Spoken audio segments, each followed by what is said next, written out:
గజం భూమి కేవలం 5,500 రూపాయలతో 135 గజాల భూమి కేవలం 7 లక్షలు మాత్రమే. నమస్తే రమగారు. నమస్తే జయ. రమగారు, ఏదైనా సరదాగా చిన్నగా ఉండి కథ ఏదైనా చెప్పుకుందామా? ఉల్లికాడల కథ చెప్దాం మనం. ఉల్లికాడలు బాగుందండి పేరు. ఉల్లికాడల పేరు బాగుంది కదా. ఊర్మిళ అని ఒక అమ్మాయి, దానికి చాలా నిదానస్తురాలు, మెతకది, కొంచెం భయస్తురాలు కూడా. అలాంటి ఊర్మిళని చిరంజీవి అని ఒక చిన్న ఉద్యోగస్తుడికి చిరుద్యోగికి ఇచ్చి పెళ్లి చేశారు. లేటెస్ట్ కథ రమగారు. అంతే అయి ఉంటుంది. 60లో రాయబడింది. అప్పుడే పేర్లు బాగున్నాయి. చూసావు ఎంత బాగా పెట్టారు. రామయ్య, సుబ్బమ్మ అలాంటి కథలు మీ అమ్మాయి ఎంతసేపు పోట్లాడుతుంది. వెంకయ్యమ్మ ఆ. కాకుండా ఎంత మంచి పేర్లు పెట్టారో. బాగుంది. పేర్లు అంటే గుర్తొచ్చింది. ఇప్పుడు ఒక విషయం చెప్తా. ఈ మధ్య పేర్లని తమాషాగా పెట్టుకుంటున్నారు కదా, అసలు దానికి ఏం అర్థం పడతాం. ఇష్యు ఉష్యు బస్సు 2 అక్షరాలు 1 అక్షరం అవే పేర్లు. ఒక అమ్మాయి ఎవరో పెట్టింది, రామచంద్ర అని పెట్టుకున్నారు బాబుకి పేరు. అదేం పేరు అంటున్నారు అందరూ. రామచంద్ర పేరుకి తక్కువ అమ్మ.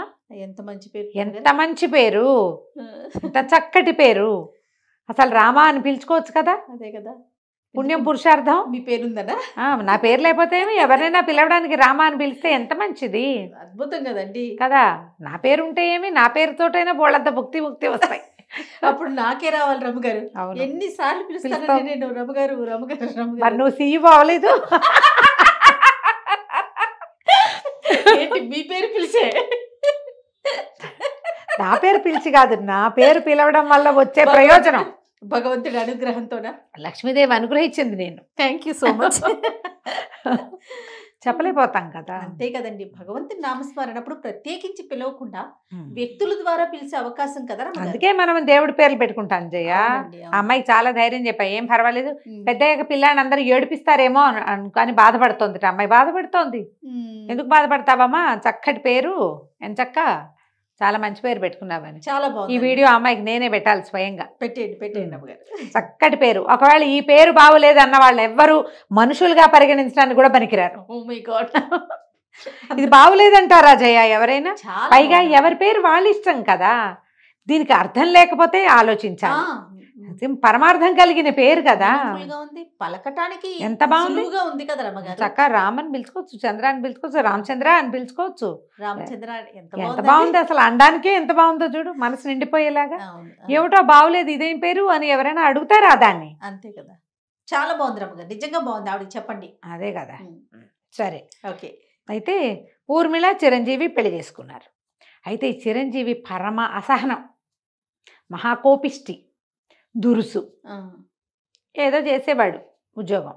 ఒకరోజు ఏం చేశాడు, ఉల్లికాడలు పట్టుకొచ్చి పైవి ఆకులు కత్తిరించి, ఆకులు దుంపలు కత్తిరించేసే. బాగుందిగా. బాగుంది. సరే, అమ్మాయి ఆ మూగుడు ఏం చెప్పినా సరే సగమే వింటుంది. భయం దానికి. దుంపలతో కూర చేయాలి, పై దాంతో పులుసు చేయాలి, ఇటు తటు చేసేసి. ఆయన ఏదో పని చేసుకుని వచ్చాడు, బయటికి వెళ్ళాడు.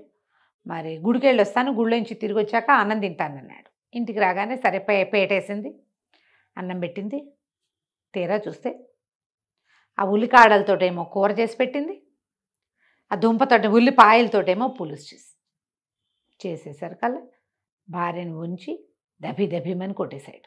చెప్పింది చేయవా సరిగ్గా? నేనేం చెప్పాను, నేనేం చేయమన్నాను? దీంతో ఎవరన్నా పులుసు చేసుకుంటారా, దీంతో కూర చేసుకుంటారా అని కొట్టాడు. ఈ పిల్ల ఏడుస్తూ నుంచింది. ఈ లోపల దభీమని పెద్ద శబ్దమైంది. ఎవడో అటక మీద నుంచి ఒక దొంగ ఎప్పుడో దాక్కున్నాడు. సాయంకాలం ఆ పిల్ల దొడ్లో పని చేసుకుంటుంటే వాడి ఇంటికి వచ్చి అటక మీద దాక్కున్నాడు. దూకి అక్కడి నుంచి చిరంజీవిని పెడరెక్కలు విరిచిపట్టేసుకున్నాడు. ఇంట్లో ఉన్న డబ్బు, నగ, నట్ర అన్నీ ఇస్తావా ఇవ్వవా? ఏం చేస్తాడు, తాళ్ళ చెవులు ఇచ్చేయమన్నాడు. అప్పటిదాకా భార్య మీద ప్రతాపం చూపించాడు. భార్య మీద ప్రతాపం చూపించే వాళ్ళందరూ కత్తిగా కటారు చూపిస్తే చాలా భయపడతారు. ఇక్కడేముండదు ప్రతాపం. కొంతమంది అలాగే ఉంటారు కదా. ఏదైనా ప్రాబ్లం వచ్చినప్పుడు చాలా బెదిరిపోతారు. పెళ్ళాల మీద మాత్రం ఎంత ప్రతాపమైనా విరుచుకుపడిపోతారు, ఎంత ప్రతాపమైనా చూపించేస్తారు. అక్కడి నుంచి నగా నట్రా మూట కట్టించారు. ఏంటి మంచి వాసన వస్తుంది మీ ఇంట్లో, ఏముండింది పెట్టి అన్నం పెట్టించు నాకు అన్నాడు. అనేసరికల్లా కసిరేడు పెళ్ళాను. ఏంటి వాళ్ళు ఆయన అడుగుతుంటే అన్నం పెట్టవా అన్నాడు.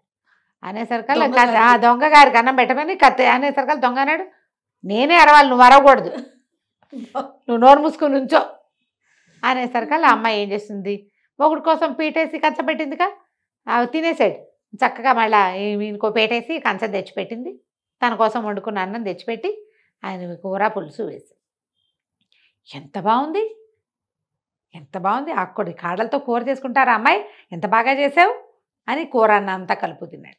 అక్కడి నుంచి అసలు ఉల్లిపాయ పులుసు అదిరిపోయింది అన్నాడు. ఇంత మంచి వంట, ఎంత బాగా చేసావు, మరి ఎందుకు దెబ్బలు తిన్నావు నువ్వు అన్నాడు. అనేసరికి అమ్మాయి బిక్కు బిక్కుమంటూ మొగుడు కేసు చూస్తుంది.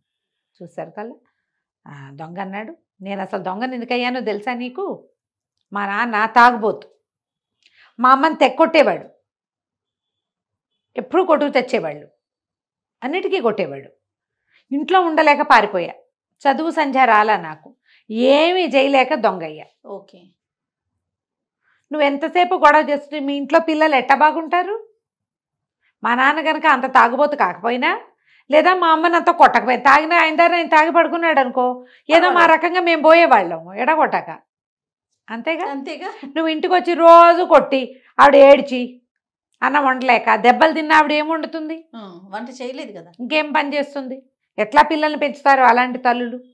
పెంపకం సరిగ్గా లేక నేను దొంగనయ్యాను, నీకేం పోయే కాలం, శుభ్రంగా వండి పెట్టింది కదా, అది కాకపోతే ఇది ఏదైతే ఏమి మీరు తినడానికి ఏం బాధ, రెండు బాగున్నాయిగా రుచిగా, నేను చెప్పింది చెప్పినట్టు చేయలేదు కాబట్టి రుచిని కూడా గ్రహించని గుణం, కోపం అసహనంతో సాధించేది ఏమీ లేదు కదా, సంసారం పాడు చేసుకోవటం అని బుద్ధులు చెప్పాడు అని చెప్పాడు. నువ్వు పాడు చేసుకుని ఇట్లా చేసావు,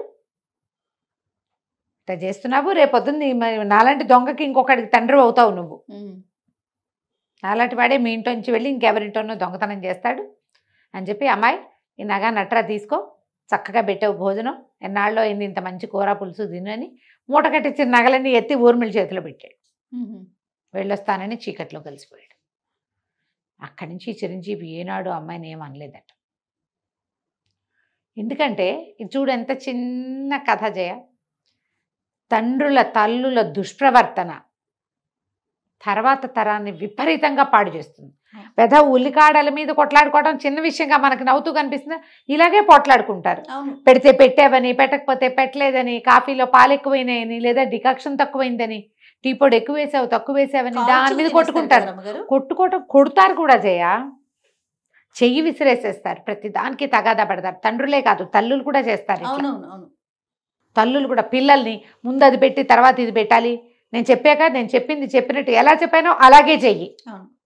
చాలా మందికి ఉంటుంది ఇలాంటి దుర్గుణం. వాటిని కరెక్ట్ చేసుకోకపోతే మన తర్వాత తరాలు ఏం నేర్చుకుంటాయి మన దగ్గర నుంచి. తల్లులేమో పిల్లల్ని కాల్చుకు తింటారు, తండ్రులేమో భార్యల్ని కాల్చుకు తింటారు. ఒక్కోసారి తండ్రులే భార్యల్ని పిల్లల్ని కూడా కాల్చుకు తింటారు. రేర్గా తల్లులు కూడా తండ్రుల్ని కొడుకుల్ని కాల్చుకు తింటారు. వాళ్ళు ఉంటారు. అమ్మో, వాళ్ళు కూడా ఉండి అసలు భర్తకి కొడుక్కి టెర్రర్గా ఉంటుంది తల్లి అంటే. అలాంటి వాళ్ళు చాలా మంది ఉన్నారు. ఈ తరహా వల్ల మనం సాధించేదేం లేదు. అవును, తర్వాత తరాలని పాడు చేసేస్తాం. వాళ్ళు మీ మొహం తప్పించేస్తారు, మీతో ఉండరు, పారిపోతారు. ఒక్కొక్కళ్ళకి ఒక్కో రకంగా ఉంటుంది. ఇతని భార్యకి ఉద్యోగం ఉంది, ఏదో తిండి పెడతాడు, ఎంతసేపు తిడుతుంటే తిండి ఏమి ఎక్కుతుందమ్మా. అంతేగా. ఈ తిట్లు తిట్టే వాళ్ళంతా పద్ధతులు మార్చుకోవాలని చెప్పడానికి ఈ బుజ్జి ఉల్లికాడల కథ చెప్పాం. చాలా బాగుంది రమ్మగారు, సూపర్. నమస్తే.